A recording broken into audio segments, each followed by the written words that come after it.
Hi, Mary. I just wanted to get on here and give you some feedback on your counseling, your mock counseling session. I apologize. I was having some technical issues and wasn't able to check my email for a few days. I had diligently been checking last week and then missed a couple of days, and then sure enough, that's when you emailed. So I apologize for that, but I was able to view your video and just wanted to give you some feedback there. Some positive things that I noted here.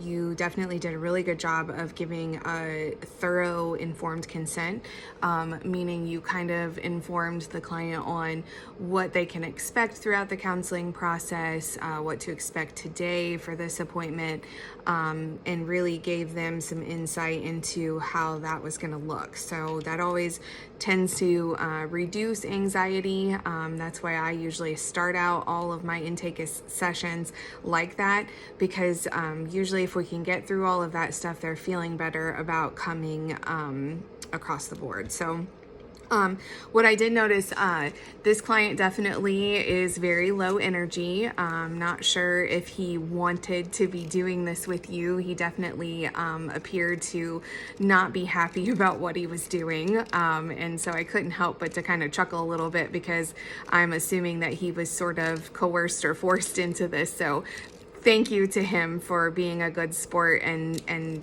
doing this for you and for the sake of class. So you had really good reflective skills. When he did give you information, you reflected back very accurately and in an empathetic way, which shows the client that someone cares and that we listen actively. So that was really, really good. I liked that you normalized the anxiety symptoms, because it is very normal for people to experience anxiety. And sometimes people think that they're quote unquote crazy because they experience such significant anxiety symptoms. And it's very important for us to be able to normalize their experience. So he was difficult in the sense that he wasn't giving you much to work on.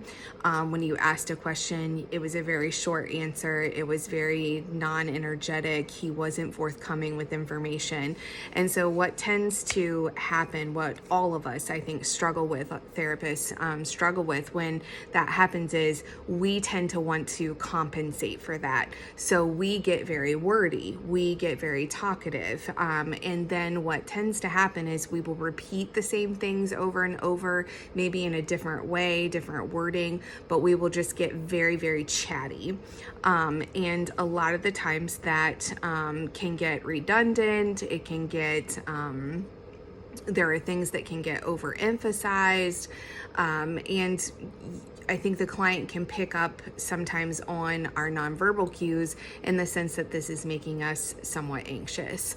And I could pick up, I sensed a little bit of that in you, but I'm here to normalize that response from you and say it's very normal for us to experience the anxiety. Still to this day, I'm 15 years into this career, and I still get nervous when a client is like that. It's like, I feel like I'm I'm just almost begging you to give me something to work with. And so I would just be very cognizant of that moving forward. And it is a skill that you will pick up and you will learn how to kind of cope with as you continue to do this. You mentioned that in your paper, that you assume that some of these things will just get easier for you over time. And you are absolutely right. Also, the presence of a video camera in session is something that isn't normal. And so I recognize that there is going to be anxiety there because of that. It wasn't normal for me. It isn't normal for any of the students that I've watched these sessions. It just does cause a lot of anxiety and just nervousness. So you mentioned needing to make more eye contact. I would concur with that. Again, I recognize the difficulty in capturing in the camera view what you need to capture, and so a lot of people have had to do that. So it's nothing you're going to lose points on or anything. Another thing that I did notice is that I wasn't picking up on very many of those cognitive behavioral skills. this was more like an intake appointment for me, where not so much of those theoretical modalities are being used. We're simply just gathering information. So a CBT skill would be something like you are attempting to give him a skill to be able to reframe his thoughts or link his thoughts to his behavior. Or so even saying something like assigning him a thought log or a behavioral log towards the end of session would have been a CBT oriented skill that you could teach him. So just be mindful of that. I wasn't picking up on CBT there. I was just picking up on an intake assessment. So just knowing a little bit more about that, and again, it is practice. You will get better with time. You will understand what CBT skills look like. I would recommend definitely watching videos on YouTube of mock sessions where they utilize CBT. And just really starting to hone in on your craft. Other than that, you did an excellent job. Thank you for following through and getting this done.